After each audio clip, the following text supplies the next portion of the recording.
So we did Revere for our climate action flood risk planning. I'll start a little differently, I guess. How many of you actually know where Revere is, or what comes to mind when you think of Revere? Yeah, so that's one of the things that we kind of focused on a lot was Revere Beach and the impacts that floods and sea level rise could have on the beach. So, for those of you who don't know where it is, it's just a little bit north of Boston, a much smaller city than any of the other ones that have been covered so far, about 51,000 people. For comparison, if you add up BU, MIT, and Harvard's populations, it's about 65,000, so even smaller than that. And one interesting thing that I found about the land of Revere is that, well, not the land, I shouldn't say the land, the area is that 5.9 square miles is land and 4.1 is the ocean. So while if you look at the numbers straight up, it may seem a little bit bigger. It's really not that large. Revere has a history of people going back to about the 17th century with Native Americans and early settlers, but wasn't officially named the town of Revere until 1852. It was a subsect of Chelsea before that, and obviously it was named after Paul Revere, one of the founding fathers of the country. 70% of the land in Revere is used for housing, which creates a very interesting dynamic in that there's not a huge driving economic sector other than housing. Most of the people who do live in Revere commute to other cities and towns like Boston or Cambridge to work various jobs. Me personally, I work at a restaurant, and I know 3 or 4 of my coworkers commute from Revere, so it was kind of interesting to see that dynamic. In terms of demographics, it's nearly all white or Hispanic, about 75% white and 20% Hispanic, a little bit less. The mean household salary or household income is about $52,000 a year, which is significantly less than the Massachusetts mean income, which is around 79. In terms of per capita GDP, it's about 28,000, so again, a little bit less than the mean. The main attraction, as we spoke about, Revere Beach, which is widely renowned as the first public beach in America and has a rich history of being a great tourist attraction. And the average elevation in Revere is about 20 feet above sea level, which is a little bit misleading in that much of Revere is low-lying land and wetlands, but there are some peaks once you get inland, so that can be a little bit misleading. So that's the average? That's the average, yeah. Okay. So if you go into the early 1900s, this is mostly 1903 to 1910, I believe. There's roller coasters, very common place for people to visit. It was considered to be kind of like a Disneyland of the Northeast. So a huge part of the economy. Again, population was around 42,000, which, so if you expand that over 100 years, essentially only going up 10,000 is rather surprising.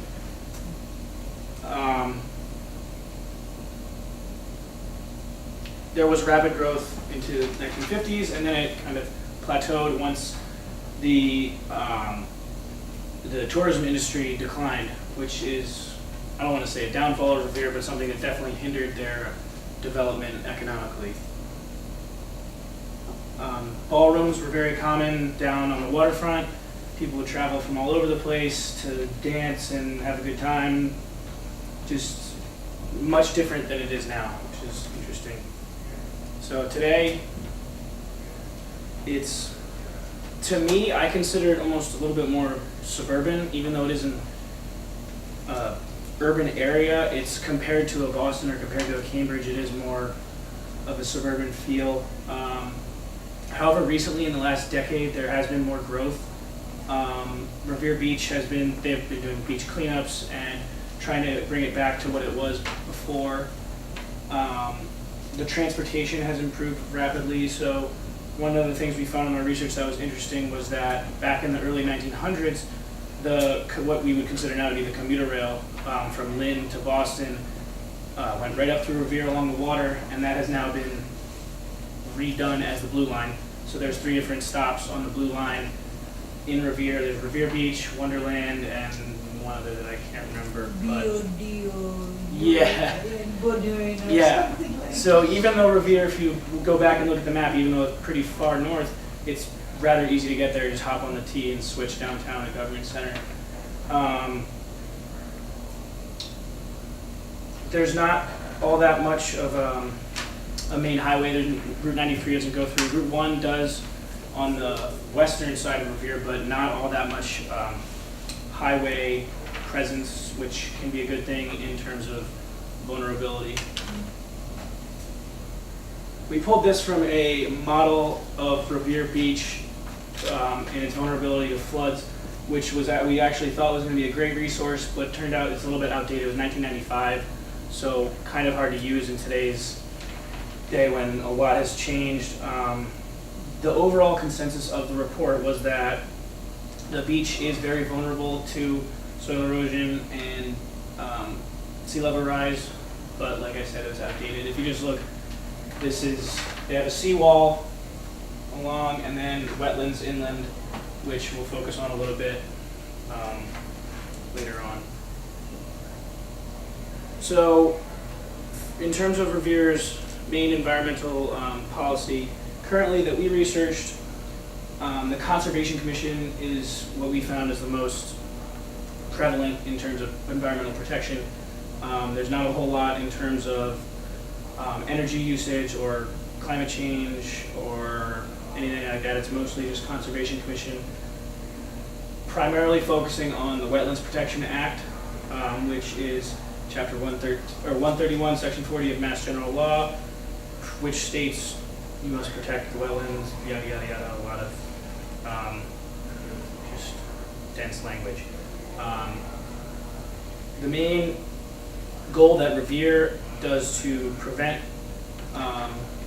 wetland damage is by hindering development within 100 feet of the 100-year floodplain. So a couple of you focused on the 100-year floodplain being the 1% chance of a flood affecting. So in order to develop anything, whether it be a full house, a pool, a shed, anything within 100 feet of that floodplain, you must get permitting from the Conservation Commission and possibly have to create new wetlands of your own, which can be rather difficult, but it's a good way to protect the wetlands that Revere has.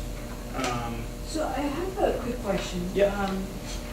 You probably may not have done this, but just to give you a parallel, Quincy also has a conservation commission, as is Milton and others. And basically, this is sort of a non-elected body of people in the town who form a commission, and they sort of approve permits which might be environmental. So what we found in Quincy was that for the past 10 or 12 years, every single permitting thing that has come to the commission, they have agreed to let it happen, except for 1 or 2 cases, and which kind of showed that there was not really much conservation happening. And I just want to point out that these are good sort of measures to have in place, but their effectiveness might be in question. Absolutely, yeah. I'm from Connecticut originally, a suburb of New York City, and my dad sits on the Conservation Commission of our local town, so he's always coming home telling stories about how people wanted to build a pool, but it's right on the wetlands and didn't want to. And so it's kind of interesting to now bring that back full circle and see it in Revere. And like you said, I didn't actually find anything about the effectiveness of that other than kind of their public relations that they put out on their website and that they claim. So in terms of flood insurance, Daniel will talk a little bit more about that. So I kind of wanted to introduce this concept early in our presentation because it is very important to understand that although for us, for Henry and I, it was a little bit of a struggle to try to find more resources. But this was actually a very interesting concept because it's something that helps Revere and it doesn't in a way. And it's a struggle because, and we're going to continue to talk about it, it's recently been sort of implemented, but it has caused some controversy of how flood policy is implemented. And I'll just talk a little bit more about that towards the presentation, but we just wanted to introduce the term so that people are a little bit familiar with it and are not lost throughout the presentation. Okay, so potential consequences of climate change, similar to what everyone else found. Revere is very vulnerable to just general global warming, beach erosion, pollution from Boston being. This looks like islands, right? Yeah, that's. All around, huh? Well, it's more of a peninsula because as you can see up on the very top, it's connected. I think that's towards the north. Yeah. So if you on go the back one side to, you have a sea and the other side you have a big reef, right? No, I'll show you. Yeah. still a peninsula, is it? It's Well, one second. Point of Pines. yeah. So if you go, we're gonna go back to it. It's like that right Oh, there. that's small. Yeah. So So- it's going in. Yeah, Yeah, a little bit confusing picture, but that was the best picture. kind of depicts something that we thought was important. So, sea level rise, increased thunderstorms, floods, similar to the findings of a lot of the rest of you and the rest of the world. So, as many of you know, warming of the oceans cause melting of glacier and ice sheets, rising sea levels, as well as warmer water expanding, things like that. Estimated about 7,200 people in Revere are exposed to land below 4 feet. So, like I kind of pointed out earlier, even though the mean elevation is 20 feet, there's a pretty significant chunk of the population is very vulnerable to climate change. So one of the questions that we thought is, if you look at a picture like that, there's a lot of housing and population in what might seem to be a good area, but is that going to be a good area to live in 10 years, 20 years? Probably not. So the kind of question we were looking to develop is Revere going to be able to stop or at least slow down any of these consequences from occurring? And the reason why we chose that photo is just to give everybody a sort of a picture of how, it's such a vulnerable place that in a couple of years, people have to be displaced. And it's just, I think the aerial photo just gives It's it. more vulnerable than Quincy. It's a little bit, I'd say different, but in a way, yeah, given the demographic and the physical setup like that. This is a case study we found.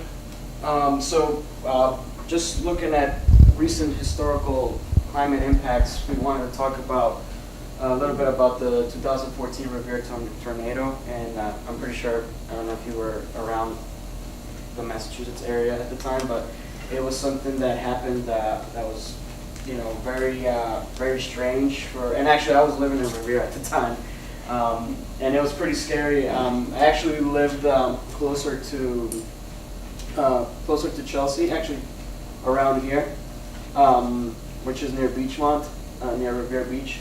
But the tornado actually went through a significant part of Revere, and we can date back to 100 years, but this was actually the first time that this has happened in Revere, and it was a very, I would say, a turning point for not only environmental policy but the climate policy of Revere, this is actually one of the photos that was captured during the. So there was a storm in the water. Yeah. So it was a thunderstorm. It started really early in the morning, and it turned into an F2 category tornado, which is relatively. My question is, did that bring flood? It didn't bring flood. It brought flood, I think, to some parts over here because the area. Generally, it was a storm. But it started, the tornado actually caused most of the damage inland. But we wanted to show this because it was historically that impacted Revere, and it actually caused a lot of damages. Although it wasn't a flood, but it was something that A actually major climate. major Yeah. climate, yeah. Two And- things I'd like to add to that is that if you look at the infrastructure of a place like Revere or even Boston in the Northeast, there's not a whole lot set up to protect against a tornado or to recover from a tornado after, whereas if you're in Kansas, they get them twice a day. So there's a lot more infrastructure set up to protect against that, where here the impact will be much larger. Also, the second thing that I wanted to add was that if you look at the path of the tornado, it kind of goes up through the middle of Revere and the more elevated places, showing that not just the beachfront and the low-lying wetlands are going to be vulnerable. It's going to be the whole city eventually. It's interesting, just a small strip of tornado.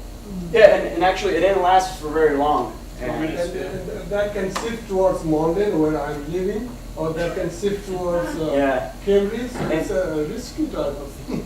And it was interesting because a lot of people weren't prepared, and a lot of people were displaced during this time, and it was actually a low point in Revere. I mean, I didn't move for that reason, but I had to move out. But it So was. were you at home at that time? So what was your experience? So this was in the morning. I was in school, Okay. and I was living in Beachmont, and it actually the winds were so strong that it damaged the house that I was living in. But it was sort of like I would like to say a wake-up call, and I'll tell you why. When we talk a little bit Here. more. All right. So, as we've touched on already, flood risk in Revere is very high. 2011 report by the U.S. Army Corps of Engineers that, like many of you have also found, sea level will rise in Revere between 2 to 6 feet. As the images have shown, great proximity to the ocean. And the one thing that we kind of focused on more is that it could destroy Revere Beach, which is potentially one of the bigger parts of Revere's economy, as well as homes and local businesses. We'll kind of touch on that a little bit more later, that the number 70% housing we were able to find. While that's good, it also means that there's that many more people who will have to be relocated or replaced. And insurance can help that, but it's not the only thing that's going to be able to fix the damages. So this is a map from the Revere website. They have, this is a small section, in the Oak Island area. They have maps for about 15 different areas, and it's displays wetlands as well as floodplains. So this down here is the 50-year floodplain and the 100-year floodplain right next to it. This is all salty marshes, and that is just regular wetlands, and then there's a little bit of a river up top. So the thing that stood out the most, I went through all the pictures a bunch of times, was trying to pick a good one. The thing that stuck out the most about this is not only is there a lot of housing and roadway covered by the floodplain, it's also adjacent to what is a more major, not highway, but a major road for commuting in Revere. And thinking about the potential negative impacts of that was definitely eye-opening, and I thought that I would share that picture. I think all of you should form a consultancy team, go to the city of Revere and say that Oh. we'll do your climate monitoring. Yeah, because we'll get more into that, but Oh, yeah. there's a real lack of Yes. desire in Revere for any Yeah. people. So Yep. it definitely made the project a little bit harder, but for sure more interesting, in my opinion. Yeah. So For sure. So, Henry and I, we took a couple of days to go down to Revere, and it was a struggle, but at the end we got some substantial data, and what we were able to find that I guess makes Revere sort of unique in that sense is that they have designated what's called Revere flood hazard areas, and again, it's not a big list of places that they have already designated as a dangerous, flood area, but they have listed about 8 spots that are very dangerous and are very vulnerable to a very, I would say, scenario where there'll be a lot of flood disasters, and they're listed over here, and pretty much all these are located really close to Revere Beach, but some of them are a little bit more towards sort of what they call Broadway, which is like main the main residential area of Revere. So there's 8 mostly streets, and what stood out to me the most was at the DPW yard, because it is big and it's actually near water. So, you know, that could potentially be very, you know, damaging. Also, Garfield School, which is a very old school in Revere, and you know they're in danger, and that could potentially, you know, be very painful in the future for kids that are probably studying, and there could be a flood disaster. So that stood out for me as well. So these are, you know, Revere has designated these areas, and I think there should be more, having lived in Revere, because there's so many areas that are close to the water. But this is what they have designated for you know, hazardous areas. When you say they, this is the city of Revere? Revere, yeah, but in conjunction with their planning board. They have a planning board, and I'll talk a little bit more about that, but they, strangely enough, they didn't get any feedback from city councilors or the mayor. This was just strictly Revere Planning Board who came up with these streets, and it was, I mean, for me it was a little bit frustrating, because I think everybody has to have hands on what they would consider, you know, a hazardous area. So we have actually a very, I think, cool map, even though it's not that detailed, but this I was able to get from FEMA website, and it pretty much describes the darker red areas, which is this area right here, and the red areas, pretty much at a high risk of flooding. And as you can see, you know, the areas, all of Revere is pretty much in red, and this is very high risk, and this is a very high risk area. And remember when we saw that the photo up there, it's definitely high. And the green areas, it's very interesting. It's not that, it doesn't mean that it's very low vulnerability, but in some ways, you know, it's an area that will be impacted as well, but not as much as these areas. And what concerns Revere the most is that area right there, which has a high density of residents, and you know, very, it's going to impact if there's a flood at some point. Are those areas, those green areas, less vulnerable because they are in Yes, fire? exactly. So I used to obligates homeowners to have a good flood insurance policy. And it actually has created a lot of controversy in the city of Revere, because you know, the numbers, the 2017 numbers average show that you know, a lot of people are paying between $3,000 to $4,000 maximum cost for the flood insurance. Now, that's not common in the Boston area, but in Revere, everybody has to have insurance, flood insurance, and I think that's very important to know, because you know, people are having a hard time trying to afford this, and it has caused a lot of controversy, not only with elected officials, but within the city itself, and with FEMA as well. And I just wanted to show this graph because it's very high, and a lot of people are complaining. Even my grandmother that lived in Revere, she had to have flood insurance, and it was just a drain of her pocket. And a lot of residents there are not happy with it, and it has impacted, you know, it has impacted politically as well. So I wanted to show this graph just because of the numbers. It's very high, and people are complaining about it, even though it will help them in the future. But still, it's a controversy that is going on in Revere right now. Like, if you think back to I mentioned the per capita GDP being $28,000 a year, paying $3,800 a year, that's Exactly. like, off the top of my head, 15 to 20% of their.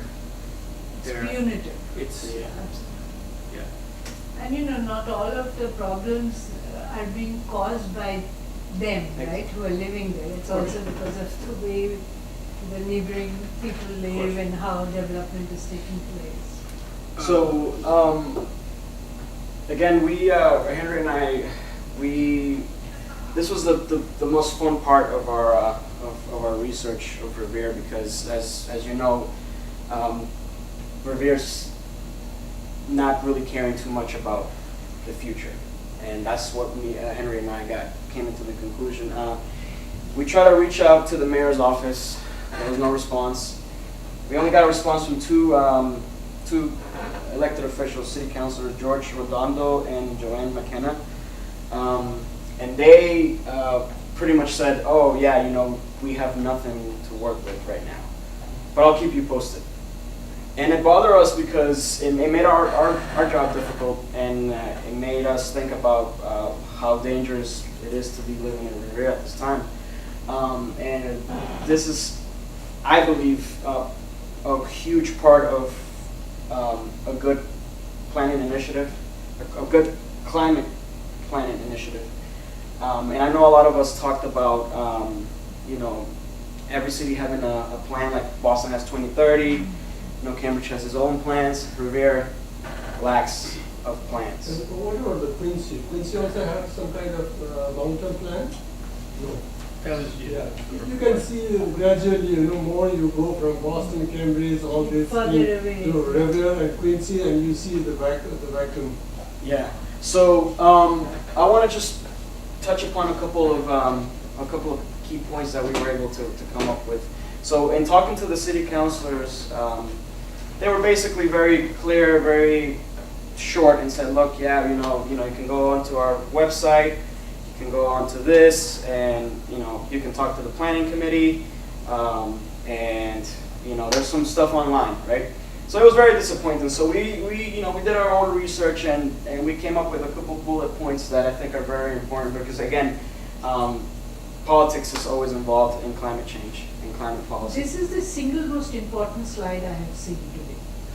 Only, not in terms of sort of, I guess I'm overstating it, only to sort of press the point that the political challenges are sort of key to whether, something is going to work or not. And, the very fact that you see that the city is disinvested from these kinds of climate measures is because, the citizens themselves don't want it. Exactly. Because for them, they equate it to higher flood insurance payments, you see.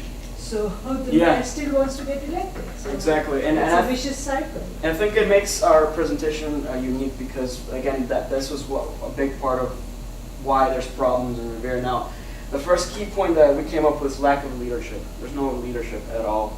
The mayor of Revere couldn't respond. His staff couldn't respond to anything. The city councilors at large, city councilors of districts could not say what they're doing.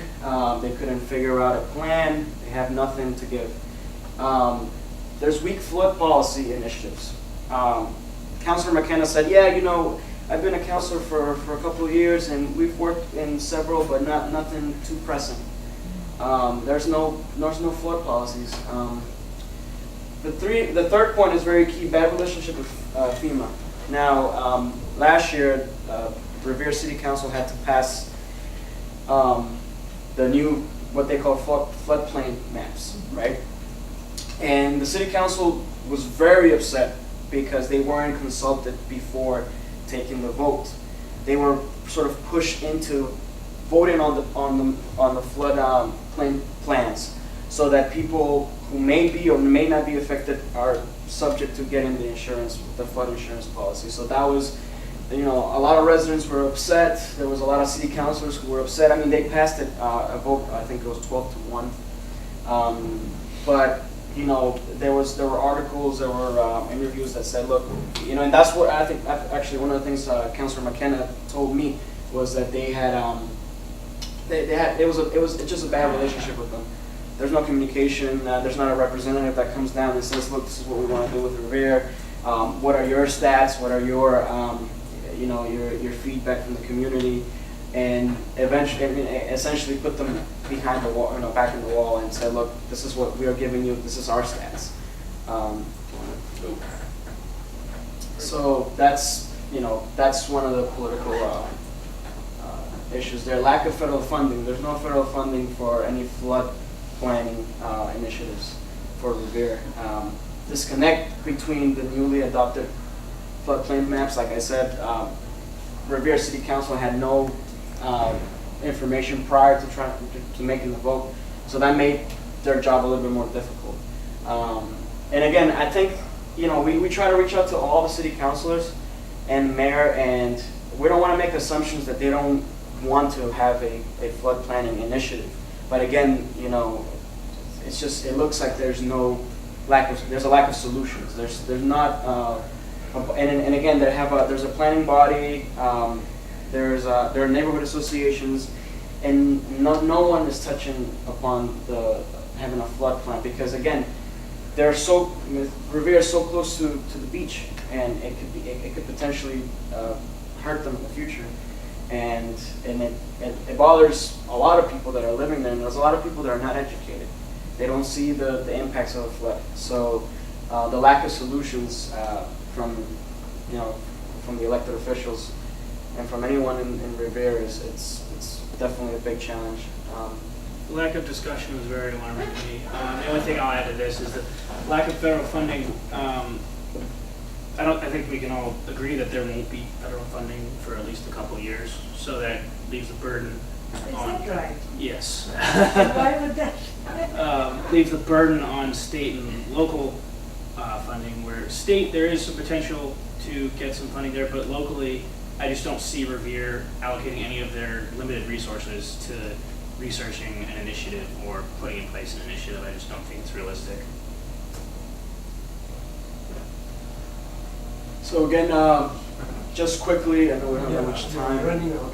Yeah, but basically, again, sort of Revere's backup plan has, again, flood insurance policy. There's a Revere planning board that, again, barely talks about what will happen if the sea, in 2020 when the sea rises, a couple feet more.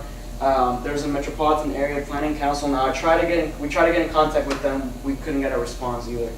So it was very difficult to get to what their plans are and if they have any resources for. So, just to give you some background in MAPC very quickly, MAPC has been working with Revere and with all the Massachusetts sort of towns, and they have a boilerplate sort of climate change plan sort of thing by 7 sectors. And Yeah. I think they're trying to get Revere to do it, but I don't think they have managed. Exactly. Yeah, it's been difficult. We also, again, the FEMA floodplain maps, I guess, although people didn't like it, but it's still something that will prepare Revere at some point. Go on to the next slide.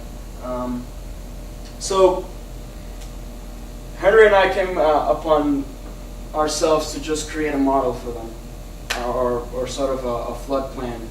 So, although, they won't listen to us, but we thought that this would be appropriate for us to sort of put out because they don't have a substantial plan. And basically what we came up with is a couple of things, and I think you want to touch the Yeah, I'll first take a one? few. So while it's tough to put actual literature together, the biggest focus should be on creating alternative housing for citizens, and additionally adjusting the housing that they have. So if we went back to the picture of Revere today, they have some new development. Sorry, we have only 5 minutes, so we may have to discuss. So this. Okay, yeah, so 70% people housing, they need to either fix the housing situation or provide alternatives. The insurance just won't cut it. Create a flood planning committee. That may seem like a big task, but in 50,000 people roughly, you only need 1 or 2 people who can just have a discussion about it and be a connection to the mayor's office and the people. Something very simple, and then. Yeah, and quickly, we just, we wanted to sort of propose a tax and incentive that will contribute to a Revere flood fund. We came up with that term because everything requires money, and a property tax will definitely help with that. Pass a city ordinance that would advocate for more green space and properties. I learned throughout time that green space can actually prevent floods a little bit because the water will absorb with the grass. More affordable flood insurance policies, I think that's needed, something that people can afford, and that people can feel comfortable with. And one thing that we suggested at last is every major development project to allocate money for flood prevention initiatives. That's the best way to do it. Revere is growing development, and I think with big companies coming into the city, having some money for flood prevention policies could definitely work. And towards the end, conclusions, what did we learn? We learned that Revere is really not prepared for a major flood crisis. They're really not. The lack of leadership from elected officials has resulted in a major setback. I think that is something that has contributed because no one is putting their face forward to have a good flood policy initiative. Residents are looking to leave Revere due to the inclement weather changes. Not just that, but I know people and neighbors that were neighbors of my grandmother are leaving Revere because it's just after the tornado, everything just went downhill from there.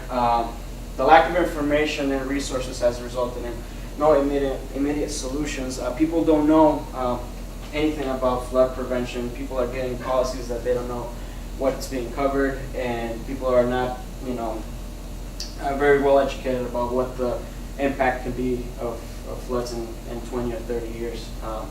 And again, at the end, we talked about FEMA needs more transparency and better communication with Revere. I think that's a key point because, again, Revere is a small city, but it's one of the cities that's going to be impacted more by any sea level changes and floods. So, again, we were very disappointed that we couldn't find more substantial data, but we were able to figure out what Revere actually needs, and I think that it's very evident that they need a lot of leadership and a lot of initiatives to prevent disasters in the future.